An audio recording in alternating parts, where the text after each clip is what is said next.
පෙරේද අපි ඉගෙනගත්ත මිසරේ භාගයට ලියපු ඒ ගැහණු දරුවෙක් ආව ප්‍රතිඵල කියන්නේ. ඒ ගැහණු දරුවා ප්‍රතිඵල කියද්දී ඉස්සෙල්ලා මේ ගැහණු ළමයා අඬාගෙන ආවේ ප්‍රතිඵල මම බැලුවා මොකද මේ ඒ සාමාර්ථ 3යි. ඉසල් ස්කෝර් එක 2.3යි. මම මොකද්ද දරුවෝ ප්‍රශ්නේ? ඒක නස මම සර්ගෙන් ඉකෝන් BS දෙකම ඉගෙනගෙන දැන් මේ සැරේගොල්ලෝ ප්‍රතිඵල බලන්න ඉකෝන් BS දෙකම මෙහෙන් ඉගෙන ගත්ත අයගේ තමයි උඩම ඉසල් ස්කෝර් තියෙන්නේ. ඔයලා බලන්න අපි ඒගොල්ලන්ට තොරතුරු දෙන්න. මම හිතුවා ඉතින් මොකද්ද ප්‍රශ්නේ? දැන් ඔයගේ ඒ තුනක් තියෙනවා. නෑ සර්. විභාගය කල් ගියානේ. accounts තිබ්බේ ජනවාරි මාසේ. කෝල් එකක් එනවා. තාත්තා වැඩ කරේ මුද්‍රණ ආයතනයක.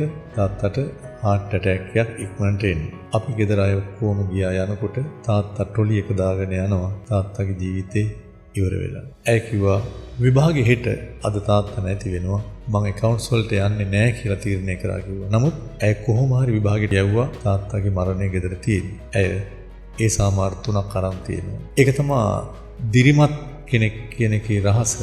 එහෙනම් ඔබත් අධෛර්යමත් වෙලා කරන්න එපා කිසි දෙයක්. ප්‍රශ්න එනවා අපේ ජීවිතේ. ඔබ දිරිමත් වෙන්න ඕනේ. ප්‍රශ්න එනවා. ඒවා විසඳගෙන යන එක තමයි ජීවිතය කියන්නේ. කිසි දෙයකට අධෛර්යමත් වෙන්න එපා. අපි ඉන්නවා. අපේ ආයතන තියෙනවා. මොනවා හරි දෙයකදී අපිට කියන්න ඕනේ දෙයක් අපි ඉන්නවා. අපි ඕනේ තරම් මෙලෝ දෙයක් බැරි දරුවෝ ඒ සාමාර්ථ බවට පරිවර්තනය කරලා තියෙනවා. අපේ අත්දැකීම් අපේ තියෙන ශක්තිය සම්පත් ඔක්කොම ඔයගොල්ලෝ වෙනුවෙන් යොදන්න අපි සූදානම්යි.